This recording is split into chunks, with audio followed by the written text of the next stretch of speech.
Aunque nació como una princesa alemana de poca importancia, Catalina la Grande terminó casándose con el heredero al trono de Rusia.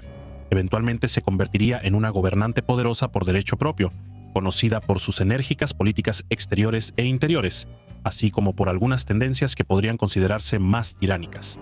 En su tiempo libre, Catalina tuvo romances, estudió filosofía, coleccionó arte e intercambió cartas con uno de los pensadores más famosos en la historia de la civilización occidental.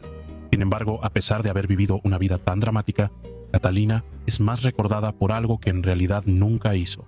Hoy vamos a enumerar algunos datos dramáticos sobre Catalina la Grande. Pero antes de comenzar, asegúrate de suscribirte al canal de Weird History y cuéntanos en los comentarios abajo de qué otras monarcas te gustaría que habláramos. Muy bien, es hora de un poco de historia de Rusia, con amor. Nacida como la princesa Sofía de Anhalt-Zerbst el 2 de mayo de 1729, la futura Catalina la Grande fue invitada a Rusia a los 15 años por la zarina Isabel. Isabel, quien era hija de Pedro el Grande, había decidido hacer de su sobrino, también llamado Pedro, su heredero. También estaba ansiosa por encontrarle una esposa. La joven Catalina sabía exactamente lo que estaba en juego cuando se mudó a lo que se convertiría en su patria adoptiva. Su padre le había recalcado la importancia de adaptarse a la cultura rusa y, lo más importante, de impresionar a la emperatriz. Catalina tuvo éxito en ambos aspectos.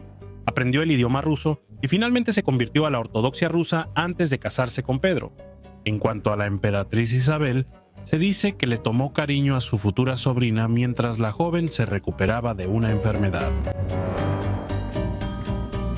La zarina Isabel, quien fue responsable del matrimonio de Pedro y Catalina, era el tipo de persona que estaba acostumbrada a encargarse literalmente de todo.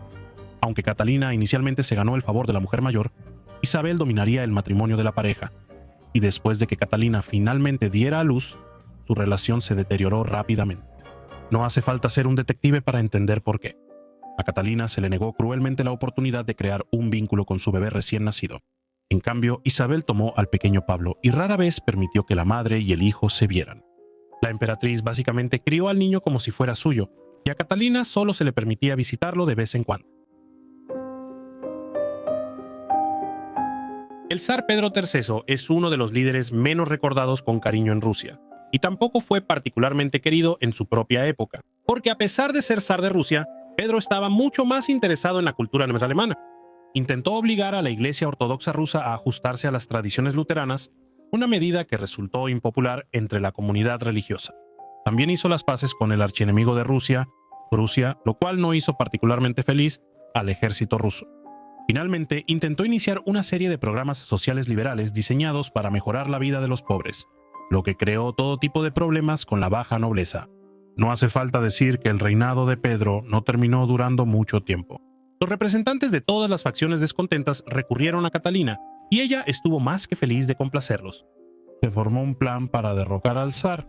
Fue descubierto, pero para entonces ya era demasiado tarde. Catalina usó sus nuevas conexiones militares para que arrestaran a su esposo, y solo 6 meses después de que asumió el trono, Pedro fue obligado a abdicar. Después de eso fue detenido y luego lo mataron en lo que supuestamente fue una pelea de borrachos.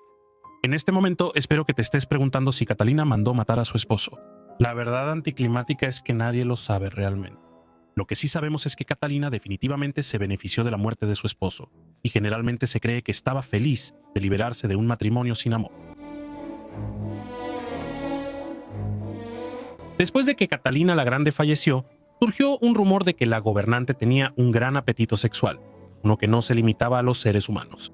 Por supuesto, se sabe que quienes escriben la historia tienden a exagerar o incluso inventar historias para difamar a las figuras que no les agradan, o simplemente para hacer un relato más escandaloso. Así que toma esto con cautela. Según una leyenda infame, Catalina murió mientras intentaba tener relaciones con un caballo. Por supuesto, es tentador hacer una broma aquí sobre Catalina dando rienda suelta a sus instintos o montando sin silla. No, definitivamente no lo haremos. Pero, en resumen, la historia no es cierta. Catalina murió en la cama después de sufrir un derrame cerebral.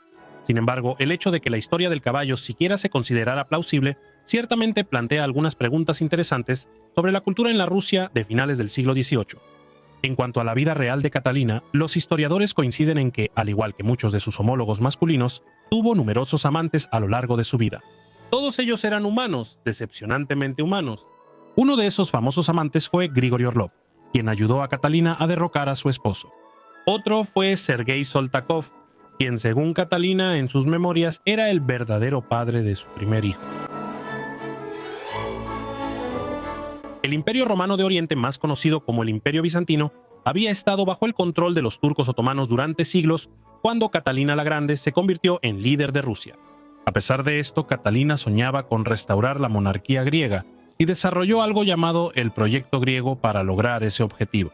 El proyecto tenía como objetivo poner al nieto de Catalina, que muy apropiadamente se llamaba Constantino, en el recién restaurado trono griego.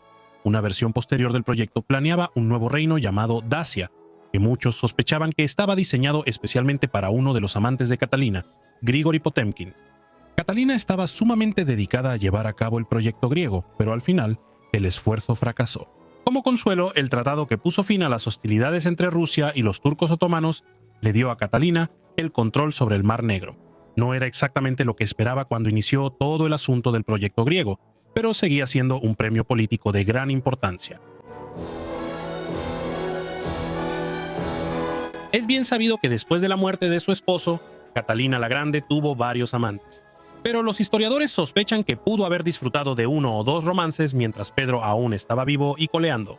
De hecho, se cree ampliamente que uno de esos romances pudo haber resultado en la concepción del hijo de Catalina, el futuro Pablo I.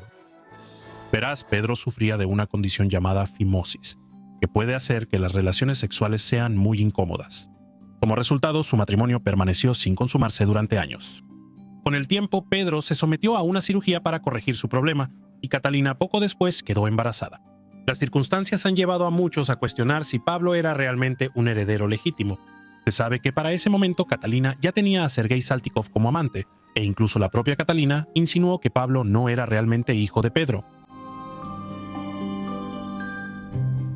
La condesa Praskovia Bruce suena como un personaje de una película de James Bond, pero en realidad fue una de las mejores amigas de Catalina la Grande.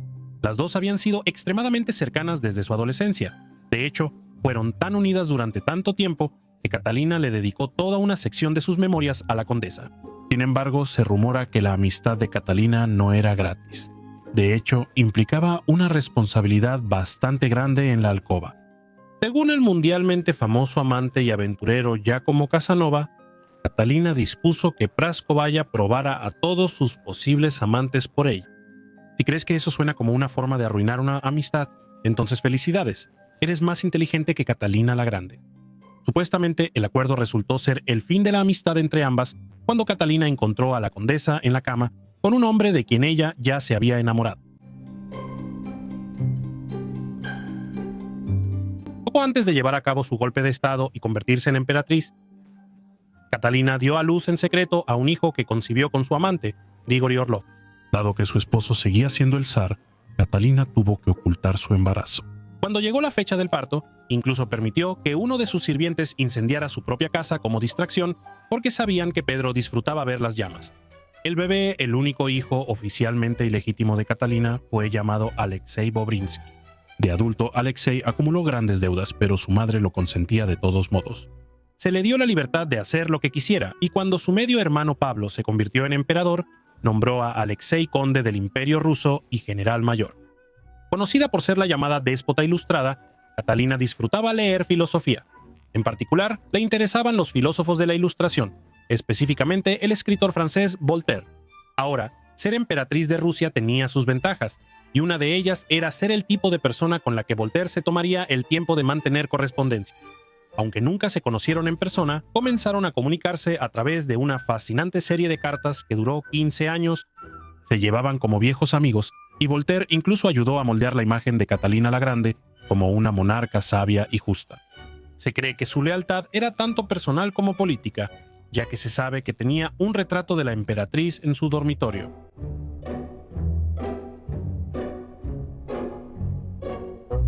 Catalina pudo haberse mudado al Palacio de Invierno junto con su esposo Pedro, pero fue ella quien convirtió el palacio en algo parecido a uno de los mejores museos del mundo. Catalina es ampliamente considerada como una de las más grandes coleccionistas de arte de todos los tiempos. Adquirió tantas piezas que eventualmente tuvo que construir una ampliación al Palacio de Invierno para albergar la colección. Las obras de arte en el palacio incluían innumerables pinturas que Catalina había comprado así como numerosas piezas que había encargado específicamente para su corte. Como monarca, una de las principales áreas de interés de Catalina era la salud pública. Era conocida por estar deseosa de proteger a su pueblo y a sí misma contra los estragos de la viruela, que era altamente contagiosa. La causa era especialmente personal, ya que el zar Pedro II había perecido a causa de la enfermedad. En 1786, Catalina se hizo inocular a sí misma y a su hijo. Ambos vivieron libres de viruela y sirvieron como ejemplo para que otros rusos vieran que la inoculación temprana no era una mala idea, y sigue sin serlo.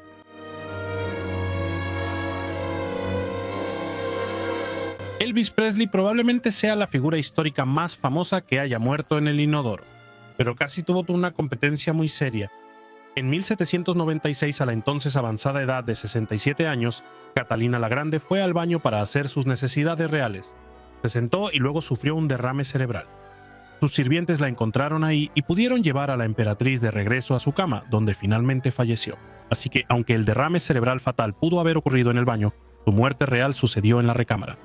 Mucho más respetable. Julia Tofana era una creadora de viudas en el sentido literal, actuando como juez, jurado y verdugo en una época donde el divorcio era solo un sueño lejano. Con un número de víctimas mayor que el de Vlad el Empalador, Tofana fue una de las criminales más mortales de la historia y ofrecía sus servicios a otros por un precio. Hoy vamos a destapar la historia de Julia Tofana, la mujer que envenenó a 600 hombres con maquillaje. Pero antes de empezar, asegúrate de suscribirte al canal de Weird History. Después de eso, déjanos un comentario y dinos sobre qué otros criminales notorios te gustaría escuchar. Bien, es hora de elegir tu veneno.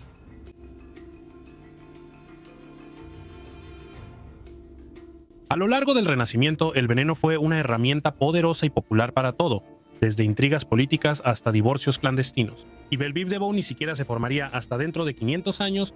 Ese peso es veneno. La amenaza inminente del veneno y la tentación de usarlo comenzaron en los niveles más altos de la sociedad italiana.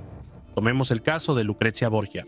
A finales del siglo XV, su familia ascendió al poder cuando su padre, Rodrigo Borgia, se convirtió en el Papa Alejandro VI de Rodrigo a Alejandro. Vaya cambio para peor. Al menos llegó a ser papa. Durante el meteórico éxito de su padre, Lucrecia fue relacionada con varios incidentes de envenenamiento. Para empezar, siempre estaba preocupada de que alguien envenenara a su segundo esposo, Alfonso de Aragón, así que ella misma preparaba su comida. Pero eso no evitó que muriera en circunstancias sospechosas. La historia dice que la muerte de Alfonso probablemente fue orquestada por el hermano de Lucrecia, César, quien aparentemente no estaba contento con su matrimonio. Tal vez Alfonso no estaba cooperando para un boleto de la NFL. Después de un ataque de sicarios que lo dejó postrado en cama pero recuperándose, Alfonso empezó a sospechar de César. Y en una represalia medida pero firme, César hizo que uno de sus lugartenientes estrangulara fatalmente a Alfonso. Eso no es la mejor manera de desmentir una acusación. La familia Borgia ya era conocida por sus aspiraciones políticas y su paranoia. Después de la muerte de Alfonso, empezaron a circular historias sobre Lucrecia. Se rumora que tenía un anillo especial que usaba para envenenar discretamente a enemigos o pretendientes no deseados. Una historia que inspiró al supervillano de cómic de Marvel, Sayana, quien fue basado directamente en Lucrecia. Así que, presumiblemente, la serie de Disney Plus sobre los Borgia no está tan alejada de la realidad. Pero no hay ninguna evidencia real de que existiera tal anillo, y algunos historiadores creen que podría haber sido solo mala prensa destinada a hacerla quedar mal. Aún así, probablemente inspiró a otros a intentar envenenamientos masivos de verdad, incluyendo a Julia Tofana.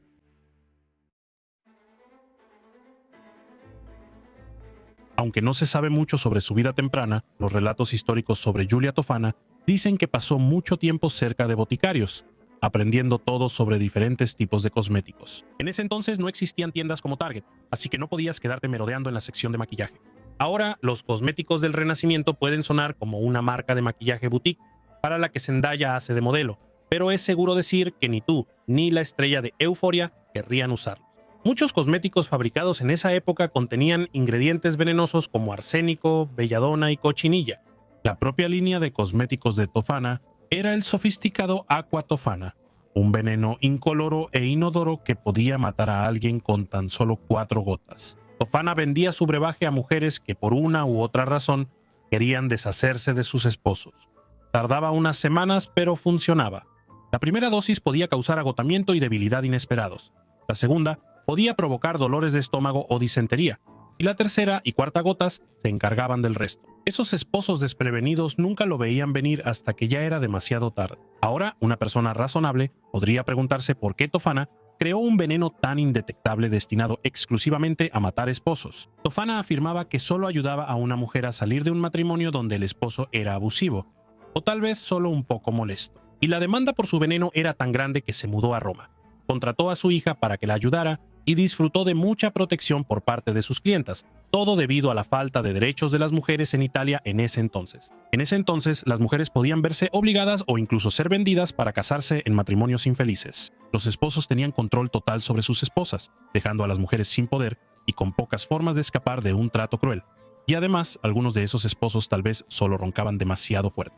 Si eres un fan de Weird History desde hace tiempo, sabes que a lo largo de la historia, la gente suele ser eliminada por prácticamente cualquier razón. Debido a su naturaleza indetectable, el Aqua Tofana permitía que las mujeres se quedaran viudas sin despertar sospechas, y el negocio de Julia prosperó. Y lo irónico es que se cree que en realidad ella nunca envenenó a nadie personalmente, aunque no estamos seguros de que esa afirmación técnicamente se sostendría ante un tribunal.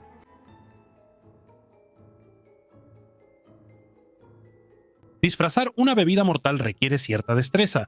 Entonces, ¿cómo ocultó Tofana su veneno? Debido a que no tenía sabor, olor ni color, algo así como un Lacroix, el Aqua Tofana podía mezclarse con cualquier cosa, pero con suerte no con Lacroix. A pesar de su nombre discreto y de estar disfrazado de cosmético común para la piel, esa etiqueta anodina ocultaba una mezcla letal de arsénico, plomo y belladona. Y no estamos hablando del mejor álbum de Stevie Nicks.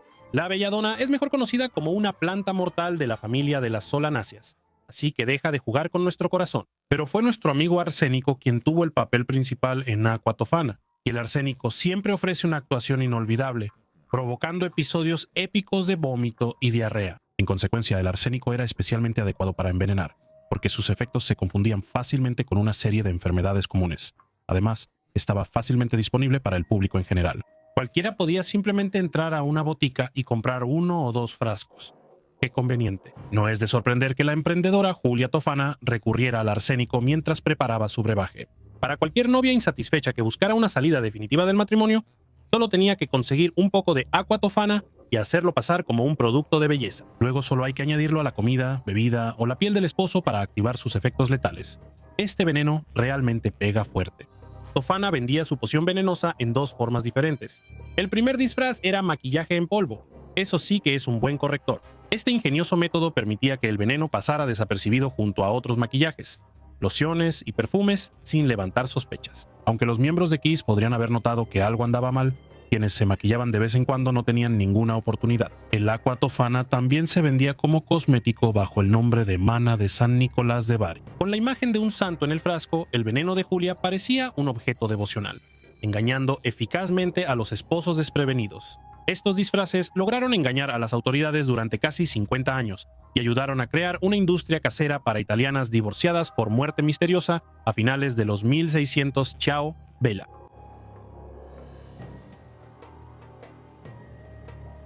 Cuando se trata de un negocio familiar, los cosméticos venenosos difícilmente parecen una opción popular.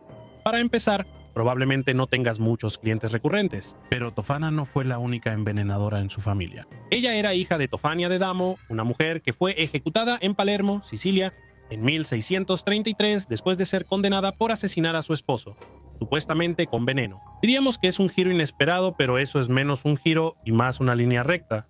La conexión familiar no terminó ahí. La hija de Tofana, Girolamo Maspera, también conocida como astrólogo de la Dungada, más tarde trabajó con su madre en el negocio de cosméticos venenosos. Ese sí que es un alias impresionante. Suena como un artista invitado en un remix de Skrillex. En cuanto a Tofana, cuando comenzó su negocio, desde el principio la describieron como una joven viuda hermosa. Algunos creen que pudo haber sido responsable de la muerte de su propio esposo, lo cual no solo suena posible, sino probable, y que probó su nueva poción en el marido que no quería antes de que su negocio de cosméticos despegara. Pero nadie lo sabe con certeza, especialmente su esposo, porque fue envenenado, supuestamente.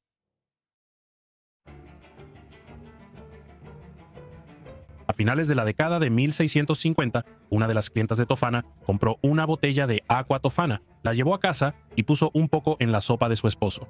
Ahora, eso sí es un borscht agresivo. pero la mujer se echó para atrás. Ella evitó que su esposo comiera la sopa, pero de una manera que solo logró que él sospechara. Suponemos que entró corriendo y le tiró el tazón de las manos. Él la obligó a decir la verdad sobre su plan y el veneno, y luego la entregó a las autoridades papales de Roma. La mujer confesó y les habló a las autoridades sobre Tofana y su veneno. Tofana fue advertida de su inminente arresto e intentó buscar refugio en un convento, pero no duraría mucho. Tras rumores de que había reanudado su negocio e incluso pudo haber envenenado el agua, lo que seguramente hizo que el domingo fuera incómodo, el convento la entregó. Julia Tofana confesó más tarde haber envenenado a más de 600 hombres entre los años 1633 y 1651, y es posible que el número real fuera aún mayor. En julio de 1659, Julia Tofana fue ejecutada, junto con su hija y 3 empleados. Después de la confesión y sentencia de Tofana, varios de sus clientes intentaron fingir ignorancia y afirmar que su agua Tofana era simplemente para fines cosméticos. Otros fueron encarcelados o tuvieron el mismo destino que Tofana, pero la leyenda de Aqua Tofana continuó mucho después de la muerte de Julia, así que piénsalo 2 veces la próxima vez que quieras aplicarte un corrector que nunca has probado antes.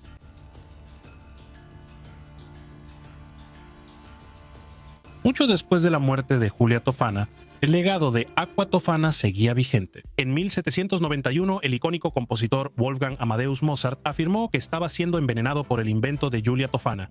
En ese momento todavía estaba trabajando en su misa de Requiem. Cuando cayó gravemente enfermo, lo cual era irónico dado el tema de un Requiem, estaba seguro de que había sido envenenado. Desde su lecho de muerte, Mozart declaró: "Siento con certeza que no me queda mucho tiempo.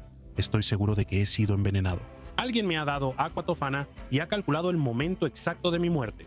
Suena como si alguien estuviera molesto por su ópera Las bodas de Fígaro". El rumor dice que un compositor contemporáneo y competidor, el admirado pero menos exitoso Antonio Salieri, fue el culpable. La historia fue ampliada y exacerbada en la obra de 1831 de Alexander Pushkin, Mozart y Salieri, que fue adaptada en una ópera de 1898 por el famoso compositor ruso Nikolai Rimsky-Korsakov, y en el siglo XX la obra Amadeus de Peter Shaffer de 1979, adaptada en una icónica película de 1984, afirma que los celos de Salieri lo llevaron a orquestar la muerte de Mozart.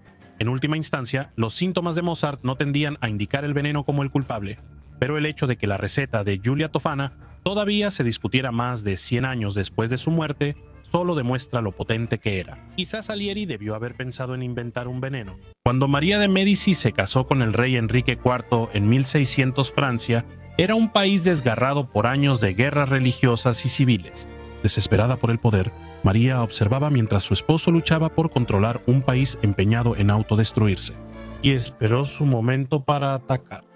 Hoy vamos a echar un vistazo al ascenso y la caída catastrófica de María de Médici. El primer matrimonio de Enrique IV fue con Margarita de Valois, quien era una Médici por parte de su madre. Sin embargo, ese matrimonio fue anulado en 1599, después de lo cual Enrique se casó con María de Médici en una elaborada ceremonia celebrada en Florencia. Como rey, Enrique no podía dejar su reino, y María no podía salir de Florencia sin convertirse en una mujer casada. Así que él en realidad no asistió a la ceremonia, y el matrimonio se llevó a cabo por poder. Ciertamente no fue el arreglo más romántico, pero en su posición, el matrimonio es un negocio. Hablando de cosas poco románticas, resulta que el matrimonio fue una alternativa de último minuto para Enrique. Originalmente, él tenía la intención de casarse con su amante de muchos años, Gabriel d'Estrées. Los dos estaban listos para dar el gran paso el día de Pascua de 1599. Sin embargo, las esperanzas de Enrique se desvanecieron trágicamente cuando d'Estrées, que tenía 5 meses de embarazo en ese momento, de repente enfermó y murió al dar a luz a un bebé varón que nació muerto. Enrique no tenía heredero de su primera esposa, así que necesitaba una mujer que pudiera darle hijos varones, y la familia de María tenía fama, por ambos lados, de ser excepcionalmente fértil. La enorme dote de 600.000 coronas que trajo consigo también era bastante atractiva. María era hija de Francesco de Médici, gran duque de Toscana, y Juana de Austria. Nacida en 1575, fue una de 7 hijos, aunque solo 2 sobrevivieron hasta la edad adulta. La familia de María descendía de Lorenzo de Médici, el Viejo, y formaba parte de la llamada rama cadete de la familia. Esta rama produjo 2 siglos de duques toscanos y participó en los asuntos de los Médici, aunque tenían una influencia política limitada. La madre de María, Juana de Austria, era miembro de la poderosa familia Habsburgo e hija del emperador del Sacro Imperio Romano Germánico, Fernando I. Fue esta sangre real, junto con su enorme dote y la reputación de fertilidad de su familia, lo que garantizó su matrimonio con el rey de Francia. Y en cuanto a la fertilidad, María no decepcionó, y en 1601 dio a luz al tan esperado heredero al trono, el futuro Luis XIII. Luis era un niño enfermizo con varios padecimientos, tanto mentales como físicos, lo cual preocupaba a los médicos. Muchos incluso temían que no viviría para ocupar el trono. María, sin embargo, se aseguró de darle al rey un segundo heredero. A lo largo de casi una década, ella tuvo 6 hijos, de los cuales 5 sobrevivieron hasta la adultez. Una hazaña impresionante para la época sin importar el rango social o la riqueza. Su hija mayor se convirtió en reina de España, la segunda en duquesa de Saboya y la más joven, Enriqueta María, se casó con Carlos I y se convirtió en reina de Inglaterra. Mientras tanto, su otro hijo, Gastón, pasó el resto de su vida merodeando por la corte francesa, disfrutando de sus privilegios reales. Sin embargo, no pasó este tiempo de manera ociosa. Más de una vez fomentó la rebelión contra su hermano, con intentos poco sensatos de apoderarse del trono. A pesar de tener varios hijos juntos, Enrique y María tuvieron un matrimonio tumultuoso. Enrique era conocido por mantener una corte libertina, y tener esposa no cambió eso. De hecho, siguió teniendo amantes y acostándose con otras mujeres. María desconfiaba y resentía a todas las mujeres que estaban cerca de su esposo, pero le era difícil ignorar su existencia. Muchas de sus amantes tuvieron hijos que fueron criados en la corte real, junto con los hijos legítimos de Enrique y María. Eso hacía que las cenas familiares fueran bastante incómodas. Por otro lado, Enrique tenía problemas con el séquito italiano de María, especialmente con Concino Cucini, un aventurero con talento para molestar a los franceses, y su esposa, Leonora Galigai, una de las amigas de la infancia de María. María, por su parte, era sumamente generosa con el dinero y los favores hacia sus amigos italianos, lo que generaba desconfianza y celos en la corte real. El hecho de que Galigai fuera acusada de brujería probablemente no ayudó en nada. Durante su vida, Enrique trató de encontrar un equilibrio entre las facciones religiosas en guerra, lo que a su vez hizo que los fanáticos lo odiaran aún más. Sobrevivió a más de 20 intentos de asesinato, lo cual es bastante impresionante considerando que hicimos un video sobre la reina Victoria y ella solo sobrevivió a 8. Pero a menos que seas de los Washington Generals, toda racha de suerte llega a su fin, y Enrique finalmente fue abatido por un católico fanático el 14 de mayo de 1610, apuñalado 2 veces, murió de inmediato, y su joven hijo, Luis, se convirtió en rey. Como Luis era demasiado joven para gobernar, María se convirtió en regente y gobernó en su nombre. Esta transferencia de autoridad real no ocurrió sin problemas. El ascenso de María al poder fue en realidad sumamente sospechoso. El día antes del asesinato de Enrique, finalmente fue coronada como reina de Francia. Después de casi 10 años de matrimonios, la ceremonia consolidó a María como reina ante Dios y el reino, y habría sido casi imposible que intentara gobernar sin que ocurriera este importante evento. En otras palabras, fue confirmada en su papel solo 24 horas antes de que la muerte de su esposo allanara el camino para que tomara el poder. Una verdadera coincidencia, se mire como se mire. María se suponía que debía servir como reina regente solo hasta que Luis alcanzara la mayoría de edad a los 13 años, pero se aferró al poder por más tiempo del que debía, humillando continuamente a su hijo en público y negándose a permitirle cualquier participación en la política. Durante su gobierno, María continuó mostrando favoritismo hacia sus asociados italianos, Concino Concini y Leonora Galigai. Concini incluso fue elevado al puesto de marqués de Ancre y se convirtió en su asesor más cercano. María también tomó como asesor a Armand Jean Duplessis de Richelieu, quien trabajó tanto con la reina regente como con Concini. Durante todo esto, María vació el tesoro real con su estilo de vida lujoso, cedía fácilmente el poder real a los nobles cuando se sentía siquiera un poco intimidada, y fomentó una inestabilidad general tanto en la corte como en toda Francia. Sin sorprender a nadie, la popularidad de María se desplomó día tras día.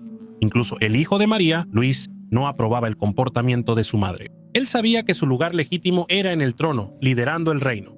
Observaba desde la distancia, esperando el momento adecuado para dar el golpe, como cualquier buen hijo. Finalmente, en las primeras horas del 24 de abril de 1617, Carlos de Luynes llevó a cabo un golpe palaciego. Concini fue asesinado, su esposa decapitada por brujería y sus restos quemados, y María fue puesta bajo arresto domiciliario antes de ser exiliada al castillo de Blois.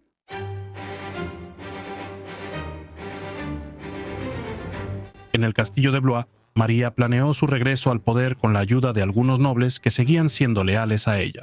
Después de 2 años de espera, finalmente logró escapar la noche del 21 o 22 de febrero de 1619. Sin embargo, la fuga resultó ser una comedia de errores. La reina fue bajada por una cuerda desde una torre alta hasta una escalera, luego empezó a bajar hasta que se atascó. Paralizada por el miedo, María no podía moverse, y algunos soldados se vieron obligados a bajarla de la escalera cargándola. Cuando finalmente la bajaron al suelo, un grupo de guardias que pasaba la confundió con una prostituta. María se lo tomó con humor cuando le preguntaron cuánto costaría pasar una noche con ella. Como si todo eso no fuera suficiente, cuando finalmente se alejaron unas millas del castillo, María se dio cuenta de que había dejado una caja de joyas que pensaba vender para financiar los ejércitos necesarios para hacer la guerra contra su hijo. Ups, sin ellas su lucha terminaría antes de comenzar.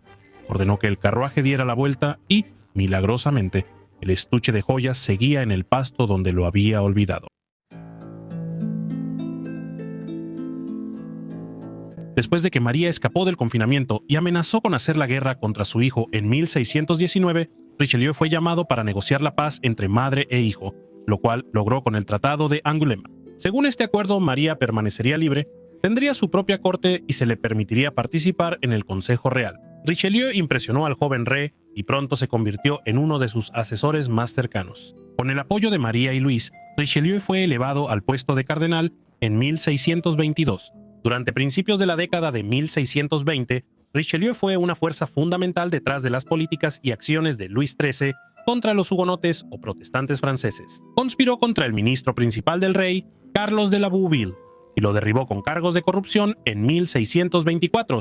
Richelieu entonces ocupó su lugar como el primer ministro de facto de Francia. Por cierto, si el nombre de Richelieu te resulta familiar, probablemente sea porque el autor francés Alejandro Dumas lo convirtió en el gran villano de su novela de 1844, Los Tres Mosqueteros. Gracias a Dumas, el cardenal ha sido interpretado en la pantalla por actores como Vincent Price, Charlton Heston, Tim Curry, Christoph Waltz y muchos más.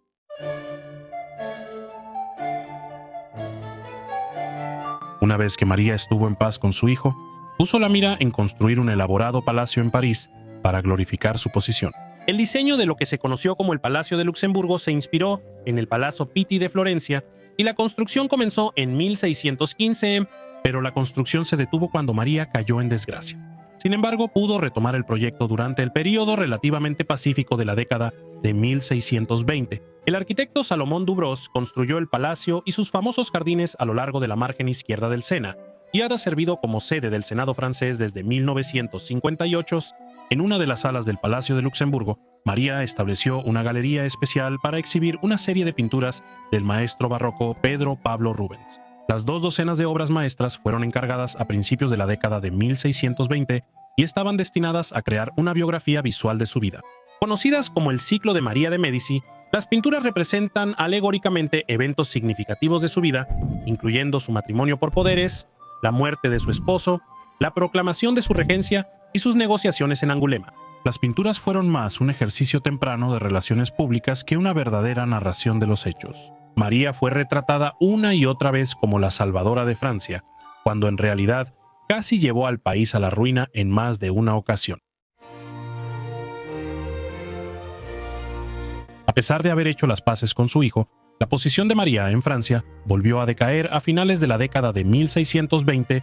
Luis y Richelieu deshicieron sistemáticamente todo lo que ella había hecho como reina regente, lo cual enfureció a María. María hizo todo lo posible por desacreditar y deshacerse de Richelieu.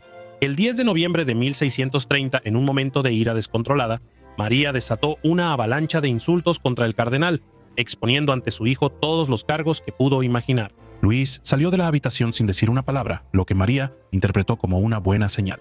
Ella creía que su hijo destituiría a su principal ministro y se encargó de que todos en la corte supieran que ella era el verdadero poder detrás del trono, no Richelieu. La corte acudió en masa a los aposentos de María para rendirle pleitesía a la mujer que todos creían que controlaría el futuro de Francia. Pero estaban equivocados. Cuando Luis visitó a su madre al día siguiente, ella esperaba que él anunciara la caída de Richelieu. En cambio, en lo que siempre se ha recordado como la Jornada de los Engañados, el rey eligió a Richelieu sobre su madre. Luis hizo su segunda ruptura formal con María, quien fue arrestada y posteriormente exiliada de Francia. En 1631, María fue desterrada, terminando en los Países Bajos españoles antes de dirigirse a Colonia. Durante los últimos 11 años de su vida, María estuvo en la miseria, habiendo pasado de la realeza a una vida en el exilio. En 1642, María murió en Colonia, donde vivía a expensas de Pedro Pablo Rubens, el mismo hombre que una vez había glorificado su vida de manera tan majestuosa. Fue seguida a la tumba solo unos meses después por Richelieu, y luego por su hijo en 1643. La única vez que María regresó a Francia fue después de su muerte.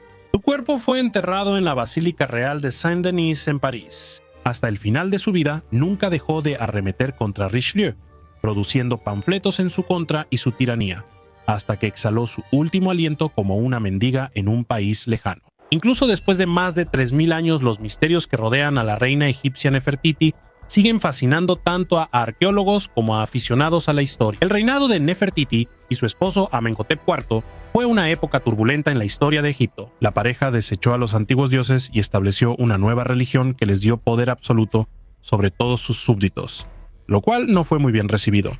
Conocida como la Señora del Bajo y Alto Egipto, fue una reina, sacerdotisa, esposa, madre, revolucionaria política, ícono de belleza y tal vez incluso faraón. Hoy vamos a echar un vistazo a la misteriosa vida y muerte de la reina de Egipto, Nefertiti. Aunque nadie sabe quiénes fueron los padres de Nefertiti, existen varias teorías. La teoría más aceptada sostiene que ella era hija de un importante consejero egipcio llamado Ay, quien después se convertiría en faraón tras la muerte del rey Tut. Otra teoría menos aceptada sostiene que pudo haber sido hermana o prima de Akenatón. De hecho, como muchas familias reales a lo largo de la historia, no era raro que los gobernantes egipcios se casaran con sus hermanos o miembros de su familia extendida. Otra teoría sostiene que Nefertiti fue una princesa mitania llamada Tarukipa. El nombre Nefertiti significa la bella ha llegado, lo que podría sugerir un origen extranjero. Sin embargo, como las demás, esta teoría no puede ser probada y plantea tantas preguntas como respuestas. Bien. Aunque se desconoce la fecha exacta de su boda, se cree que Nefertiti y Amenhotep se casaron cuando ella tenía solo 15 años. Amenhotep aún no era faraón cuando se casaron, pero ascendió al trono poco después y se cree que ambos gobernaron como iguales desde 1353 hasta 1336 a.C. También tendrían 6 hijas: Meritaten, Mikataten, Setapenra, Ankasenpeten, Ankasenemen, Nefer y Nefertintasharit. También posiblemente tuvieron un hijo. Las familias reales vivían en varios palacios y complejos en Karnak. Uno de los más impresionantes era un templo llamado el Genpaten, que estaba dedicado a Nefertiti. Los registros sugieren que la pareja organizó un festival fastuoso en el templo durante el tercer año de su reinado.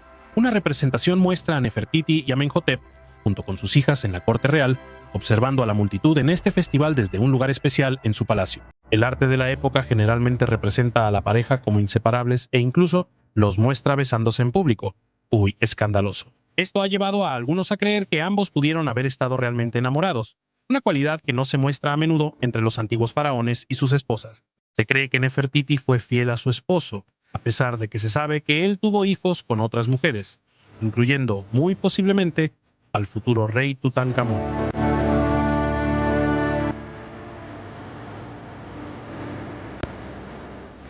Durante su reinado, Nefertiti ostentó muchos títulos: princesa hereditaria, grande en alabanzas, dama de la gracia, dulce de amor, dama de las dos tierras y señora del Alto y Bajo Egipto, solo por mencionar algunos. Las inscripciones sobre ella describen a una reina que estaba a cargo y muy involucrada en todos los aspectos de la corte real. También ostentaba el rango de suma sacerdotisa, lo que significaba que los fieles podían acceder al dios Atón a través de ella. Esto la hacía central en las prácticas religiosas también. Pero uno de los hechos más singulares e interesantes sobre Nefertiti es que el arte de la época la representaba usando la corona de un faraón. Esto ha llevado a algunos arqueólogos a teorizar que pudo haber tenido los poderes de un faraón y haber sido vista como una verdadera igual a su esposo. De hecho, es posible que después de la muerte de Akenatón y antes del reinado de Tutankamón, la propia Nefertiti haya gobernado como única faraón bajo el nombre de Nefertiti. Curiosamente, Nefertiti pudo haber sido una jefa muy involucrada. Entre las innumerables ilustraciones de la famosa reina que aparecen en las paredes de las antiguas tumbas, hay una que la muestra a punto de golpear a un prisionero extranjero con algún tipo de arma. Esto plantea la posibilidad de que una de las mujeres más poderosas de Egipto una cofaraona y conducto femenino directo hacia Atón, también haya actuado como ejecutora real. Por supuesto, también es posible que simplemente disfrutara golpear a los prisioneros.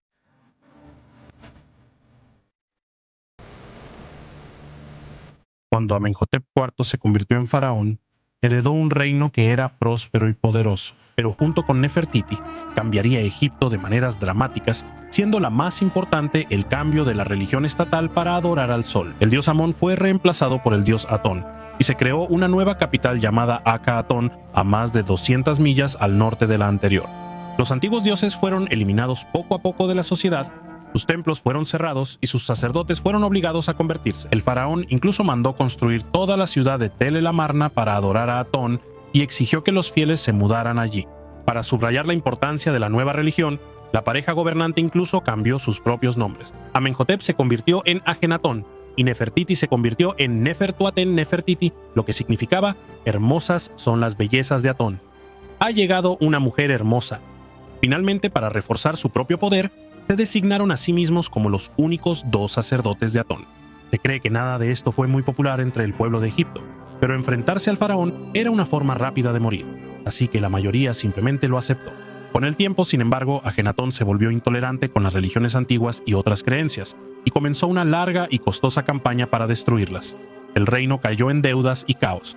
Probablemente las cosas se habrían puesto mucho peor, pero por suerte para el pueblo, Ajenatón murió antes de que todo se saliera completamente de control. Después de 16 años gobernando Egipto junto a su esposo, Nefertiti desaparece de los registros históricos.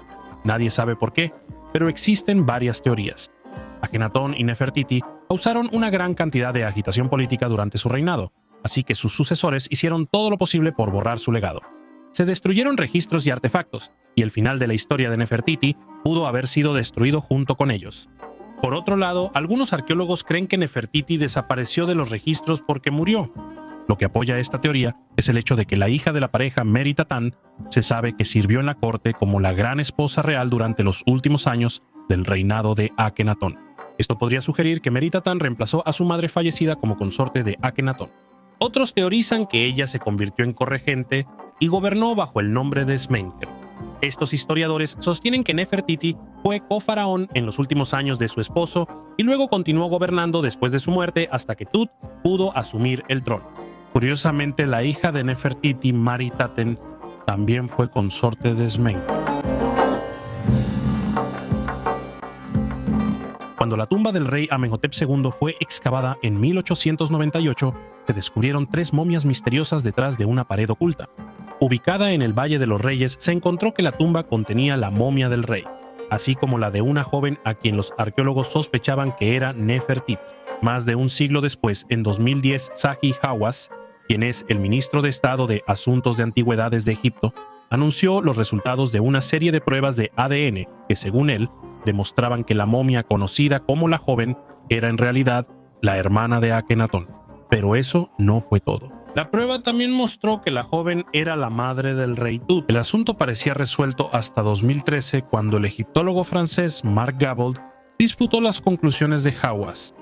Gabold afirmó que la momia de la joven era en realidad Nefertiti. Si esto es correcto, significaría que Tut era hijo de Nefertiti. Uno de los misterios más difíciles de resolver sobre Nefertiti tiene que ver con un famoso busto que muestra a la reina con un ojo vacío. Es una elección artística extraña para una escultura de una persona cuyo nombre literalmente hace referencia a su belleza, y su significado ha sido debatido desde que se descubrió el busto. Una teoría es que la reina pudo haber tenido un pliegue natural de piel sobre su ojo, algo que no era poco común en Egipto en esa época. Alternativamente, el ojo vacío pudo haber sido intencionado como un insulto o incluso podría no ser más que un daño accidental en un busto que alguna vez tuvo ambos ojos. Sin embargo, la teoría más romántica tiene que ver con el escultor cuyo nombre era Thutmose. Algunos creen que él se enamoró de Nefertiti, pero después de que ella lo rechazó, decidió dejar el ojo en blanco como símbolo de su incapacidad para ver la naturaleza de su amor.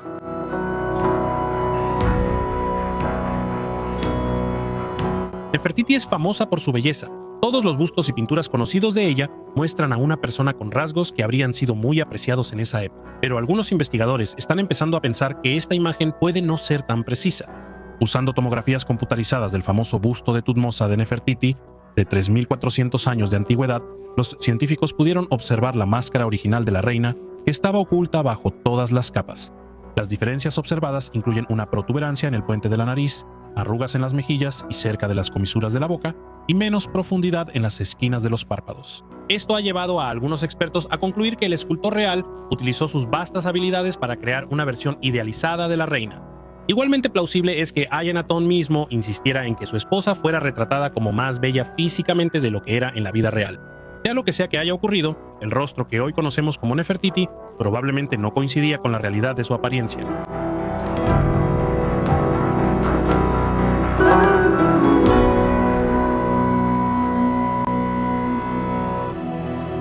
En 1912, arqueólogos alemanes excavaron el famoso busto de Thutmose de Nefertiti y se lo llevaron a Miami, Alemania, bajo una licencia del gobierno egipcio. Sin embargo, cómo obtuvieron esa licencia sigue siendo un misterio.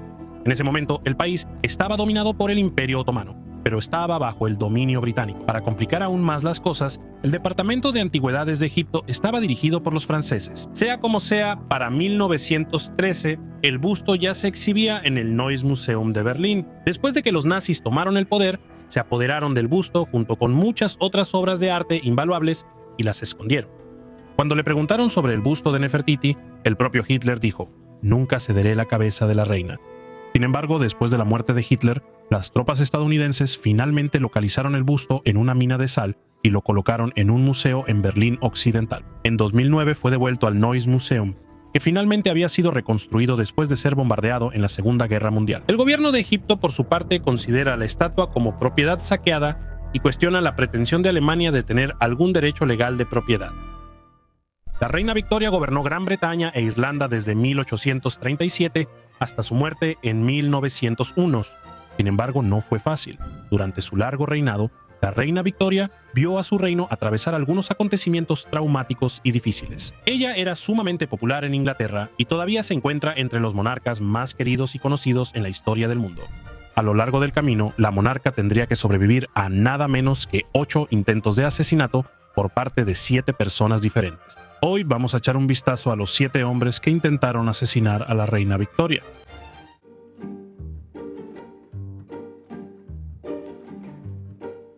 El asesino número 1 fue Eduardo Oxford, de 18 años, quien tiene uno de los nombres más ingleses que uno podría esperar. Según su propia madre, Eduardo solía comportarse de manera extraña y a menudo tenía arrebatos maníacos de ira o risa al azar, algo así como la versión victoriana del Guasón. Aunque nadie lo sabe con certeza, este comportamiento extraño pudo haber sido lo que le costó su trabajo en un pub local. Lo que sí sabemos es que unos días después de unirse a las filas de los desempleados, compró 2 pistolas y se dirigió al Palacio de Buckingham. Era el mes de junio y el clima era agradable. Cuando Eduardo llegó, esperó afuera del palacio junto a multitudes de curiosos que esperaban ver a la reina o a su esposo, el príncipe Alberto. Eduardo tendría que esperar hasta tarde en la noche, pero finalmente una carroza salió de las puertas y subió por Constitution Hill hacia Hyde Park. Oxford esperó hasta que la carroza real estuviera a su alcance. Una vez que estuvieron lo suficientemente cerca, Edward disparó 2 tiros. Según el propio diario de la reina, después del primer disparo, Alberto tomó su mano y dijo: «Dios mío, no te alarmes». Eso fue muy sereno de parte de Edward. Victoria le aseguró que no estaba alterada. Victoria tampoco se dio cuenta de que el disparo era para ella. Después del segundo disparo, Oxford fue rápidamente sometido por personas en la multitud, quienes informaron que él deliraba, diciendo que una mujer nunca debería poder gobernar Inglaterra. Victoria, que tenía 4 meses de embarazo en ese momento, fue elogiada por el público británico por su valentía. Victoria ganó, asesino 0.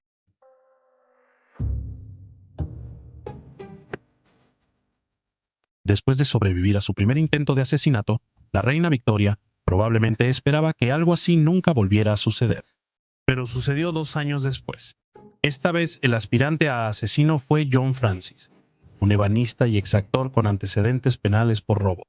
Quizás animado por lo cerca que estuvo Edward Oxford de herir a Victoria, Francis intentó lo mismo y trató de dispararle en su carruaje afuera del Palacio de Buckingham. De hecho, John Francis pensó que el plan era tan bueno que lo intentó 2 veces en un solo fin de semana. Primero, el 29 de mayo intentó dispararle a la reina en Constitution Hill, pero falló y salió corriendo. El primer ministro Robert Peel, quien aparentemente operaba como Sherlock Holmes, tendió una trampa para el villano y juró atraparlo. La reina Victoria se ofreció como carnada viva. La reina volvió a subir al carruaje al día siguiente para otro recorrido por Constitution Hill. Sin embargo, gracias a Peel, esta vez la multitud estaba llena de policías encubiertos. Francis fue rápidamente detenido después de sacar su pistola. Más tarde se determinó que el arma ni siquiera estaba cargada, pero lo acusaron de traición y lo sentenciaron a muerte. Sin embargo, la historia tiene algo parecido a un final feliz. Mientras Francis esperaba su ejecución, Victoria y Alberto discutieron el asunto a fondo y decidieron tener piedad del aspirante a asesino. Victoria personalmente conmutó su sentencia de muerte. En su lugar fue desterrado del reino de por vida y cumplió 7 años de trabajos forzados en Australia.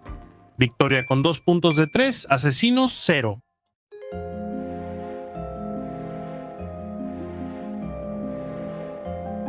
El asesino número 3 fue John William Bean. El padre del señor Bean era un herrero que esperaba que John siguiera sus pasos, pero no fue así. John nació con una estatura de 1,20 m y una joroba que le impedía hacer ese trabajo. En cambio, John Bean terminó trabajando en un puesto de periódicos. En 1842, Bean leyó un artículo sobre el asesino número 1, Edward Oxford. La historia describía la vida de Oxford después de que intentó matar a la reina, afirmando que había sido confinado en un manicomio, lo cual, por alguna razón, se retrataba como una vida de lujo. Lamentablemente, Bean lo creyó. Sus deformidades físicas lo volvieron desesperado y empezó a razonar que si intentaba matar a la reina, terminaría muerto o en un manicomio. Cualquiera de las dos opciones, Bean creía, sería una mejora respecto a su existencia diaria. El 3 de julio de 1842, apenas 5 semanas después de que John Francis intentara asesinar a la reina, Bean disparó. J.W. Bean esperó afuera del palacio y luego disparó a Victoria cuando ella pasaba con su tío, el rey Leopoldo de Bélgica. El arma, que estaba cargada con papeles, grava y pedazos de tubo, se atascó. Robert Peel aparentemente rompió en llanto cuando se enteró del incidente. En cuanto a Bean, no consiguió lo que quería. Fue capturado por la policía, que había empezado a detener a todos los enanos jorobados hasta que lo encontraron. John Bean recibió una condena de 18 meses de prisión. Victoria 4. Asesinos 0.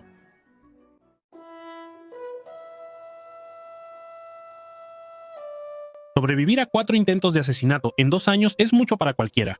Así que, por suerte para Victoria, pasarían 7 años antes de que alguien lo intentara de nuevo. Esa persona fue Guillermo Hamilton. Hamilton, que entonces tenía 23 años, era un jornalero irlandés huérfano que se había mudado a Londres después de que la plaga de la papa devastara Irlanda. Llegó a Inglaterra pasando por París, donde fue testigo de primera mano de la Revolución Francesa de 1848. Para 1849 estaba desempleado y entraba y salía constantemente de la cárcel. El 19 de mayo de 1849, Hamilton disparó contra Victoria, quien regresaba de hacer una de sus primeras apariciones públicas después de haber dado a luz recientemente. Se acercó al palacio por Constitution Hill, que a estas alturas uno pensaría que ya habrían renombrado como Avenida Asesinen a la Reina. Inspirado por el espíritu revolucionario que absorbió en Francia, Hamilton llegó armado con una pistola de bolsillo. Afortunadamente para la reina, no estaba bien cargada. Aparentemente, revisar el arma antes de un intento de asesinato no era algo muy común en ese entonces. Hamilton disparó a quemarropa y si el arma realmente hubiera funcionado, probablemente habría causado un daño real. Vic 5, Asesinos 0. El asesino número 5 apareció en 1850. Su nombre era Robert Pate y se acercaría a la reina más que nadie antes que él. Victoria iba de regreso después de visitar a su tío enfermo cuando el exsoldado de 50 años saltó hacia ella y logró golpearla en la cabeza con un bastón con punta de hierro. Algunos informes también afirman que tenía un arma, aunque si la tenía, no la usó. La reina no resultó gravemente herida, pero sí se fue con un ojo morado, una roncha y una cicatriz que le duró años. Preocupada de que la gente pensara que estaba gravemente herida y se preocupara por ella, Victoria hizo una aparición pública esa misma noche en la ópera. Incluso le reprochó a Pate haber golpeado a una mujer y bromeó diciendo que al menos los aspirantes a asesinos más valientes habían intentado dispararle. En cuanto a Pate, fue exiliado a Tasmania para cumplir básicamente la misma condena que John Francis por intentar matar a la reina, 7 años de trabajos forzados. El motivo de Pate para el ataque nunca se descubrió y sigue siendo desconocido. ¿Quién está llevando la cuenta? Victoria es imparable. El asesino número 6 sería un chico de 17 años llamado Arthur O'Connor. Aunque era originario de Londres, Arturo se describía a sí mismo como profundamente irlandés. Al principio, esperaba restaurar la reputación del apellido O'Connor y unirse al panteón de los grandes héroes irlandeses matando a la reina. Sin embargo, eventualmente cambió de opinión y decidió que la mejor opción sería asustarla para que liberara a Irlanda. El 29 de febrero de 1872, Arturo esperó afuera del Palacio de Buckingham a que la reina regresara de una salida, como aparentemente se había vuelto estándar para todos los aspirantes a asesinos. Le preguntó a un policía cuándo regresaría Victoria, y luego se abrió paso hasta el frente de la multitud cerca de la puerta por la que ella pasaría. Cuando la carroza finalmente llegó, O'Connor apuntó su pistola, pero nunca logró disparar. John Brown, un asistente que había empezado a viajar con la reina después de la muerte de su esposo, le quitó el arma de la mano al joven, luego lo sujetó y lo tiró al suelo. Más tarde se supo que el arma nunca estuvo en condiciones de funcionar. Es bastante razonable asumir eso en este punto. El guardaespaldas de Victoria, Brown, fue recompensado por su heroísmo con una medalla de oro y dinero. O'Connor fue sentenciado a 1 año de prisión y 20 azotes con una vara de abedul, lo cual honestamente parece bastante indulgente, considerando que el otro tipo recibió 7 años de trabajos forzados. Está bien, ya no vamos a anunciar el marcador, ¿de acuerdo? Asesino, 0, Victoria. Algún número grande.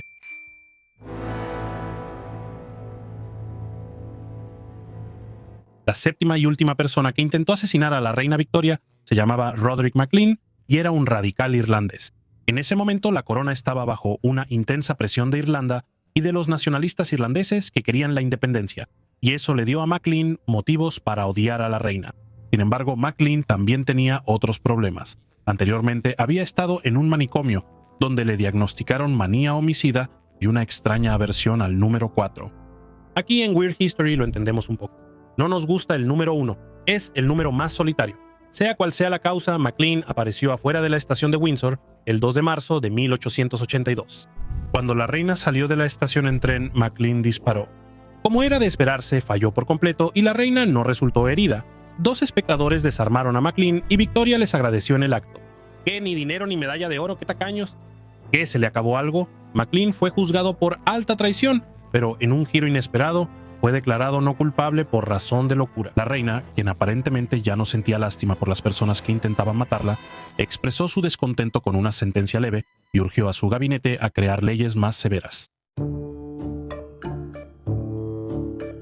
Probablemente habrías pensado que intentar matar a una reina resultaría en una sentencia de muerte inmediata, pero nada podría estar más lejos de la verdad. Edward Oxford fue declarado insano durante el juicio y enviado a un manicomio. Fue liberado en 1867, momento en el cual fue desterrado de Inglaterra. Se fue a Australia, donde murió en 1900. John Francis fue sentenciado a muerte por su intento de asesinato. Pero la reina conmutó su sentencia y en su lugar cumplió condena en prisión. John William Bean, cuya pistola en realidad no podía ser cargada, fue acusado de un delito menor y fue encarcelado en la prisión de Newgate durante 18 meses. William Hamilton fue desterrado de Inglaterra por 7 años. Pate fue declarado insano en el juicio, pero el tribunal también determinó que podía distinguir entre el bien y el mal, y fue exiliado a Tasmania por 7 años. Arthur Connor recibió 20 azotes con una vara de abedul y 1 año en prisión. Finalmente, MacLean fue declarado insano en su juicio y fue confinado en el asilo Broadmoor por el resto de su vida. Este resultado llevó a la reina a pedir a su gabinete que estableciera una definición legal más estricta de la locura para futuros casos. A pesar de que la reina Victoria fue una de las monarcas más queridas en la historia del reino, ninguno de los 7 hombres que intentaron matarla fue ejecutado por sus crímenes. Aunque eventualmente intentó endurecer las leyes, también reconoció que los repetidos intentos de asesinato solo la hacían más popular. Incluso se dice que la propia Victoria comentó: «Vale la pena que te disparen para ver cuánto te quieren». Eso suena como una relación disfuncional entre la realeza y los plebeyos. Claro, probablemente sabes que Australia fue colonizada por convictos británicos, pero es muy probable que no tengas idea de los salvajes que podían ser esos barcos de convictos, especialmente el primer barco lleno de prisioneras. Esta variopinta tripulación de mujeres británicas fue enviada por Gran Bretaña con la esperanza de reformarlas. La colonia de convictos en apuros de Nueva Gales del Sur estaba compuesta principalmente por ladronas de poca monta y trabajadoras sexuales, y la complejidad, la tragedia y el triunfo de su historia te van a dejar completamente sorprendido. Hoy vamos a explorar el aterrador y salvaje mundo de Lady Juliana, un barco especial de convictos del siglo XVIII lleno de prisioneras enviadas a Australia. ¡Ahoy, amigo! Es hora de subir a bordo de Lady Juliana, el salvaje barco prisión del siglo XVIII lleno de mujeres. Teniendo en cuenta que era el siglo XVIII y no podías simplemente subirte a un avión, El viaje de Inglaterra a Australia duraba unos 10 meses brutalmente largos. Mientras el barco viajaba de puerto en puerto por los océanos Atlántico e Índico, las damas hicieron paradas en lugares como Río de Janeiro y Ciudad del Cabo en el camino, y no eran paradas cortas para comprar recuerdos y estirar las piernas. A veces el barco permanecía atracado durante varias semanas seguidas. A menudo las convictas aprovechaban al máximo su travesía por el mundo y hacían uno de los pocos trabajos disponibles para las mujeres en esa época. Como recordó eufemísticamente John Nicol, el mayordomo del barco, no impedíamos que la gente en tierra subiera a bordo durante el día. Los capitanes y marineros que estaban en el puerto en ese momento nos visitaban con frecuencia. Las damas se quedaban al menos con parte de sus ganancias. Algunos de los oficiales y marineros del barco, todos hombres por supuesto, supuestamente también participaron en el negocio. Lamentablemente, su participación plantea serias dudas sobre el grado en que estas mujeres cautivas fueron obligadas a realizar esas actividades.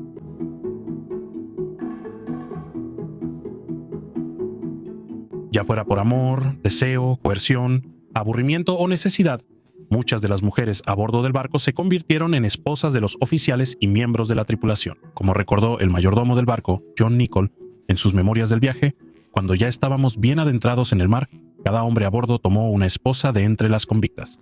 Ellas no se resistieron en absoluto. Aunque estos matrimonios definitivamente no eran legales, a veces sí cumplían una función práctica para las mujeres convictas. Tener un amante a bordo del barco a menudo significaba que podías dormir en una mejor cama. Sin embargo, hubo al menos una relación basada en el verdadero amor. Nicol, el mayordomo del barco del que acabamos de hablarte, parecía haberse enamorado de la prisionera Sarah Whitlam. Incluso tenía la intención de casarse con ella una vez que terminara su condena, pero tristemente nunca llegaron al altar.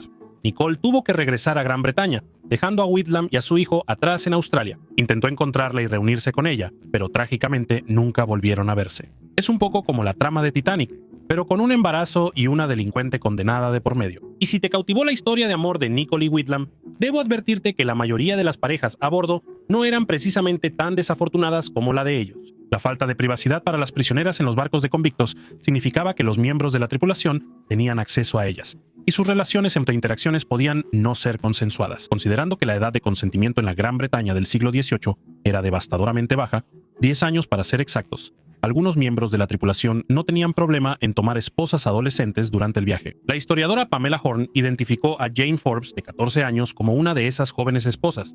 Ella tuvo un bebé antes de llegar a Australia.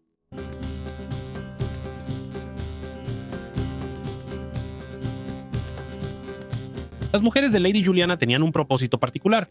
Los funcionarios coloniales esperaban que un barco lleno de mujeres ayudara a civilizar la incipiente colonia de convictos. Considerando que la mayoría de las mujeres a bordo eran ladronas de poca monta, tal vez esperaban que estas mujeres robaran algunos corazones. Según un funcionario británico, la mayor presencia de mujeres promovería un vínculo matrimonial para mejorar la moral y asegurar el asentamiento. Se suponía que las mujeres debían casarse con los colonos varones, lo que supuestamente crearía y mantendría una vida familiar respetable en la nueva colonia. Las sentencias de prisión de las mujeres tenían como objetivo transformarlas en mujeres moralmente respetables que permitirían la recreación de la unidad familiar británica en el extranjero.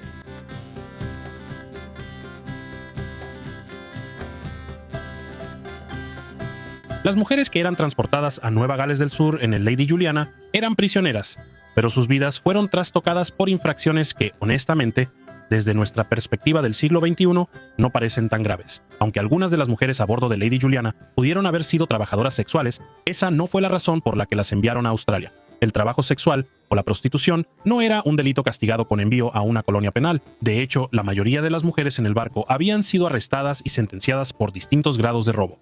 Sus delitos iban desde asaltos en caminos hasta robo en tiendas y carterismo. Mary Hook, por ejemplo, tenía alrededor de 20 años cuando el tribunal británico conmutó su castigo por robar dinero y bienes de su empleador de pena capital a una sentencia de 7 años en Nueva Gales del Sur. Así que básicamente casi la matan solo porque robó algunas cosas en el trabajo, pero en su lugar el gobierno británico misericordiosamente la envió a un continente completamente diferente.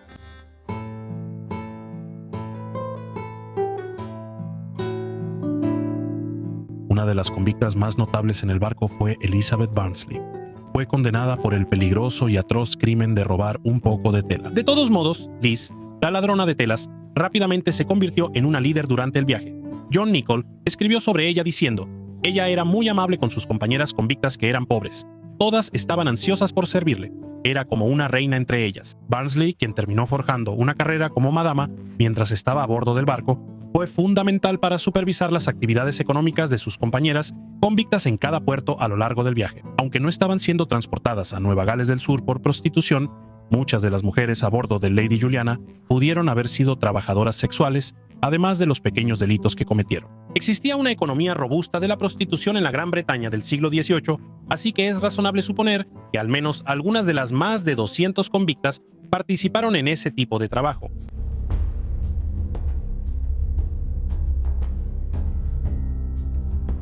Las mujeres a bordo de Lady Juliana provenían de prisiones británicas. Aunque un movimiento de reforma penitenciaria comenzó a crecer a finales del siglo XVIII, las condiciones carcelarias de las que escaparon eran deplorables. Las prisiones estaban sobrepobladas y las enfermedades se propagaban rápidamente. Simplemente estar en prisión podía llevar accidentalmente a una sentencia de muerte. Y sí, seguía siendo un barco prisión. Y sí, la mayoría de las convictas pasajeras dormían justo encima de la cubierta donde se acumulaba la basura y las aguas residuales del barco. Pero las mujeres de Lady Juliana tenían algo que sus contrapartes en tierra y en prisión no tenían: acceso constante a atención médica. El barco tenía un cirujano y se mantenía relativamente limpio. Además, las mujeres no estaban encadenadas como prisioneras en otros barcos de convictos y podían negociar mejores condiciones a cambio de varios favores. Parte de la razón por la que las pasajeras de Lady Juliana disfrutaron de mejores condiciones fue porque el gobierno británico supervisó el barco, a diferencia de los otros barcos de la segunda flota. Todos los demás barcos eran operados por Camden Calvert y King, una compañía notoria y prolífica dedicada al comercio de esclavos. Solo 5 mujeres fallecieron a bordo de Lady Juliana en comparación con las 267 muertes reportadas por los otros barcos. Así que, aunque no fue un crucero de placer, al menos la mayoría de las mujeres no se murió así nomás.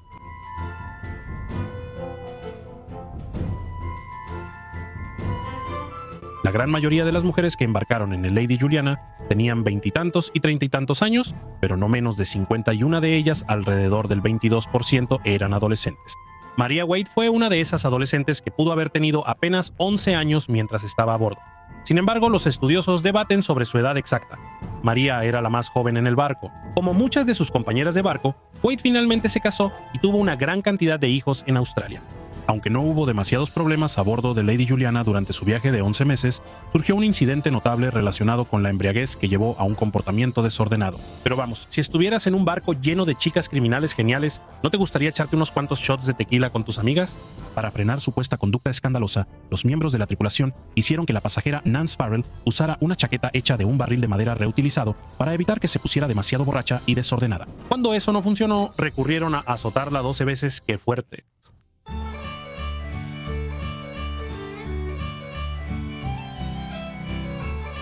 Algunas de las mujeres a bordo de Lady Juliana ya eran madres antes de que el barco partiera de Inglaterra, así que trajeron a sus hijos con ellas. Muchas de las pasajeras convictas quedaron embarazadas e incluso dieron a luz durante el largo viaje.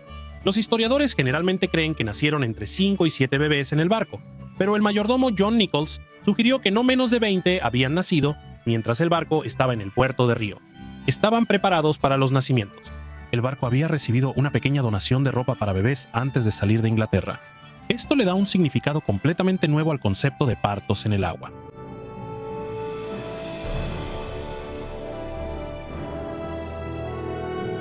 Una vez que las mujeres de Lady Juliana llegaron a su nuevo hogar en Nueva Gales del Sur, rápidamente descubrieron que podían disfrutar de libertades allí que no tenían en Inglaterra, aunque fueran prisioneras con pocos derechos y puestas en situaciones difíciles y a menudo peligrosas. Las mujeres que llegaban a Australia estaban libres de ciertos códigos morales británicos, incluso cuando los funcionarios coloniales esperaban que fueran portadoras de moralidad. Las leyes inglesas que marcaban a los hijos de madres solteras como ilegítimos, por ejemplo, no se aplicaban.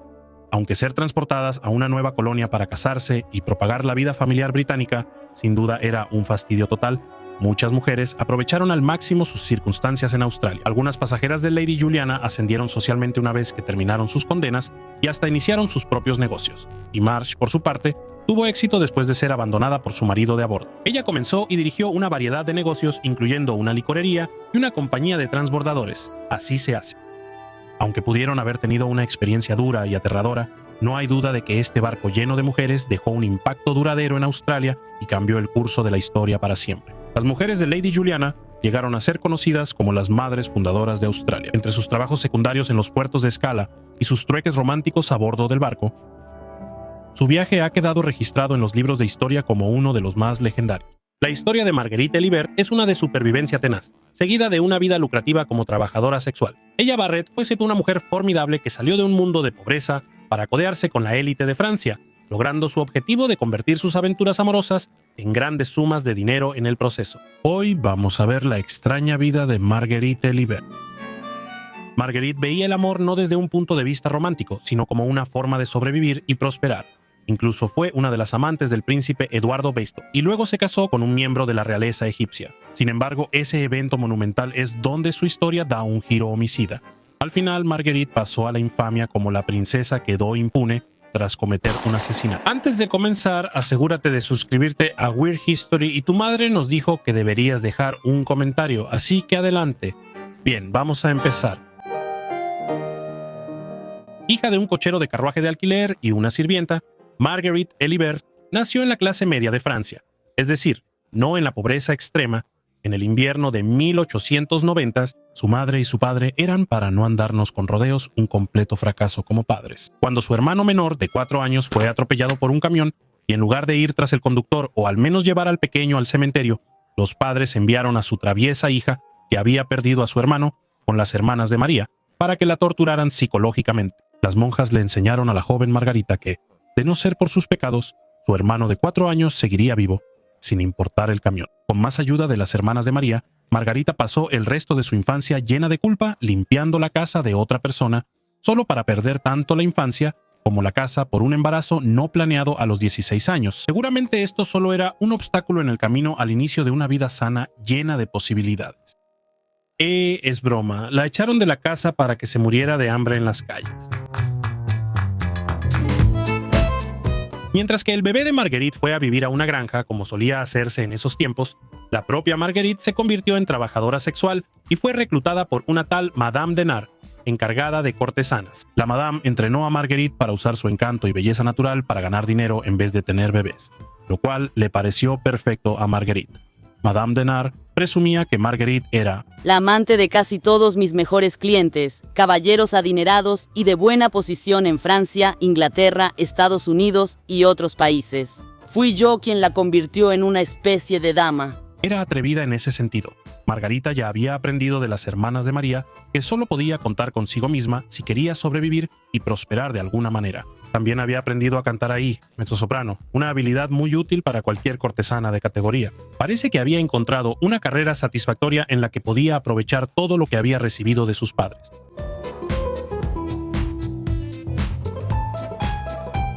Marguerite tenía varios alias, incluyendo Maggie Meller, tomado de su primer casi esposo, un rico propietario de caballerizas de 40 años, André Meller, quien también era un hombre casado. Como veremos pronto, ella estaba loca por los caballos, el dinero y el apellido Meller. André lo tenía todo.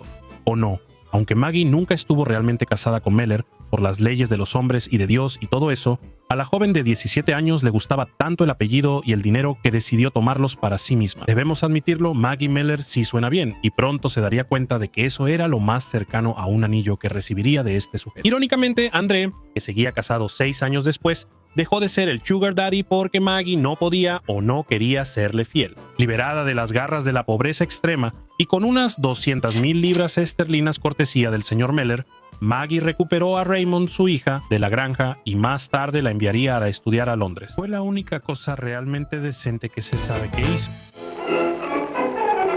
El príncipe Eduardo Eito, quien recientemente había pedido prestada una prostituta a un amigo para resolver su problema de virginidad, era solo uno de los muchos hombres adinerados de Maggie, pero también era el príncipe de Gales, heredero al trono británico, y aquí es donde nuestra historia toma un giro divertido. Maggie tenía 20 y tantos años y era una cortesana parisina experimentada en ese momento. El príncipe Eddie era un bebé en comparación. Tenía 23 años, era de la realeza, recién desvirgado, y estaba de permiso durante su Primera Guerra Mundial. Era la peor pesadilla de la querida reina madre. Eduardo se enamoró perdidamente de Marguerite durante aproximadamente un año antes de aburrirse. Justo el tiempo suficiente para escribir lo que luego llamaría, esas malditas cartas, en un lamento a su consejero Joey Legg. Esas malditas cartas contenían todas las tonterías que un joven podría decirle a su amada. Todas las delicadas fantasías que salen directo del corazón, sin pasar por el cerebro. Cosas como encontré un tenedor sexual. ¡Ja! o Papá en realidad es un poco idiota. Esta guerra es tonta y nadie me deja manejar la maldita nave. Pero mientras que los padres promedio podrían sentirse avergonzados si se enfrentan a las tonterías de su primogénito en la primavera de su primer amor, esta mierda podría haber arruinado a la familia real. Alerta de spoiler, eso va a ser importante en un momento. Puede que te sorprenda, pero Maggie en realidad sí sentó cabeza.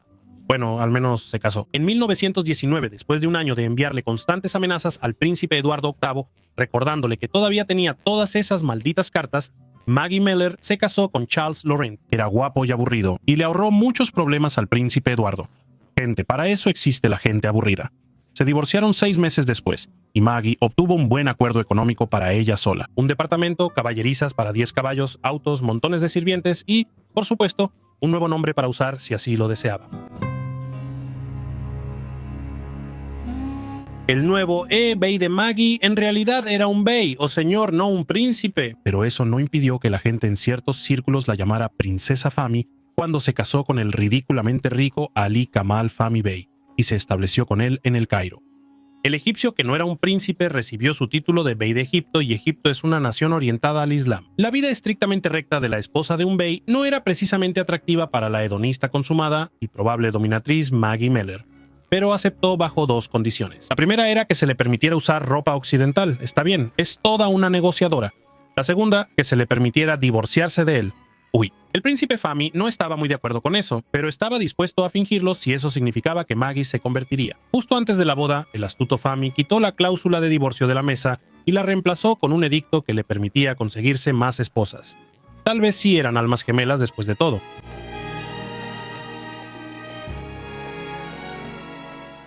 ¿Por qué Fahmy pensó que esta prostituta parisina, diabólicamente sexy y 2 veces divorciada, a quien conoció mientras ella acompañaba a otro hombre rico por un país exótico hace un año, alguna vez se convertiría en una esposa islámica adecuada? No tenemos idea. Pero al parecer sí lo pensó. Bendito sea su corazón. Hay que reconocerle a Fahmy el intento. Fahmy y su princesa peleaban más o menos constantemente, a veces incluso discutiendo a gritos en plena luz del día frente a otras personas. Él se quejaba de que su independencia, sexualidad insaciable y personalidad en general eran completamente humillantes. De hecho, esto era exactamente a lo que Fahmy se había apuntado, pero parece que nunca lo entendió realmente. Como veremos pronto, no le quedaba mucho tiempo. El bey Fahmy tenía cierta reputación en Egipto como un homosexual en el closet. Ya sea para perpetuar ese rumor o para usarlo a su favor, Maggie afirmó haber sufrido un desgarro durante una relación sexual antinatural. Considerando su línea de trabajo, esta afirmación falsa y tímida de inocencia es bastante desagradable, sin importar para qué quisiera usarla. Quienes la conocían lo suficiente sospechaban que estaba buscando conseguir otro jugoso acuerdo de divorcio, porque esta afirmación era solo una más en una lista creciente de abusos que estaba recopilando tan pronto después del matrimonio. Pero espera, ¿qué hay de esa cláusula de último minuto de no divorcio y más esposas? Bueno, nunca sabremos cómo habría resultado esa batalla. Probablemente no muy bien. Porque Tan, tan, tan. es quizás un poco demasiado perfecto que la pareja haya regresado de ver La Viuda Alegre para tener una pelea violenta en su habitación de hotel que convertiría a Maggie Miller en una viuda alegre. Pero eso es exactamente lo que pasó la noche del 9 de julio de 1923. Después de muchos gritos y demás, al regresar del teatro, Fahmy se fue. Regresó unas horas después y nunca volvería a salir por su propio pie. Alrededor de las 2 de la mañana se escucharon 3 disparos. La princesa Fahmy fue arrestada y una hora después Fahmy estaba muerto, asesinado por su esposa de un disparo en la parte trasera de la cabeza con una .38 que había estado guardando bajo su almohada. Estaba bastante bien resuelto en lo que respecta a homicidios. No había ningún misterio. El arma homicida, el perpetrador y la víctima estaban identificados. No había cabos sueltos que desenredar. Los testigos presentes antes y después del tiroteo terminaron de cerrar el caso, o al menos eso pensaban todos. El poder del chantaje. Oh, esas malditas cartas, y qué tonto fui por no seguir tu consejo hace más de un año. Me temo que ella es de las de 100.000 libras o nada. Aunque estoy decepcionado y no pensé que se pondría desagradable. Después de todo, el problema son mis cartas y ella se quedó con una. El príncipe Eduardo Obismo, quien considerando todo, salió bien librado de esto en comparación con Joy Legg. Creemos que hay unas 20 cartas que son sumamente indiscretas. Dijo cosas sobre la conducción de la guerra que podrían haberse malinterpretado. Ha hecho comentarios groseros sobre su padre y también tienen un contenido sexual. No son el tipo de cartas que hubieras querido que el mundo conociera. Si juntas todo eso, Tienes las claves para que un miembro de la realeza se libre de la cárcel.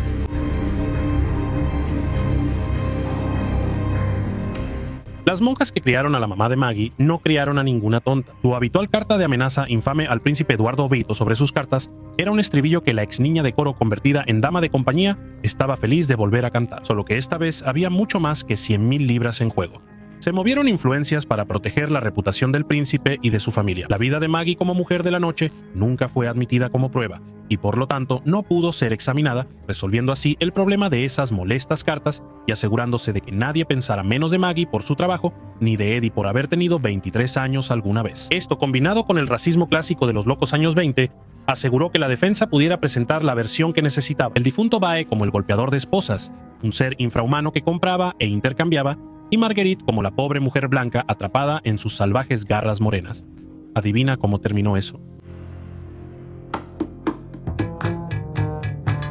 Sí, cada década tiene su juicio del siglo. Este fue uno de ellos.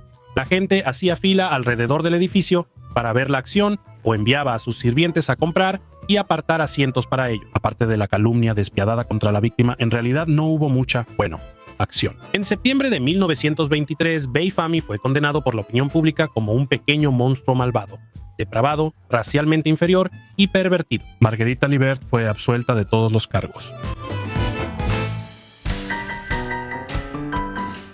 Maggie regresó a su natal París para vivir una larga y cómoda vida de lujo. Ella continuó con su emocionante estilo de vida, pero eventualmente se retiró de los reflectores, apoyada por al menos 5 exesposos diferentes hasta su muerte a los 80 años en 1971. El error del príncipe Eduardo es una advertencia para todos nosotros en la era de Internet. En cuanto a Maggie, aprendimos que un poco de extorsión, un poco de imaginación y mucho chantaje pueden volver muy feliz a una viuda. ¿Qué opinas de Marguerite? ¿Una estratega maestra o tan malvada como se puede ser? Cuéntanos tu opinión y no olvides revisar algunos de estos otros videos clasificados AA de nuestra extraña historia.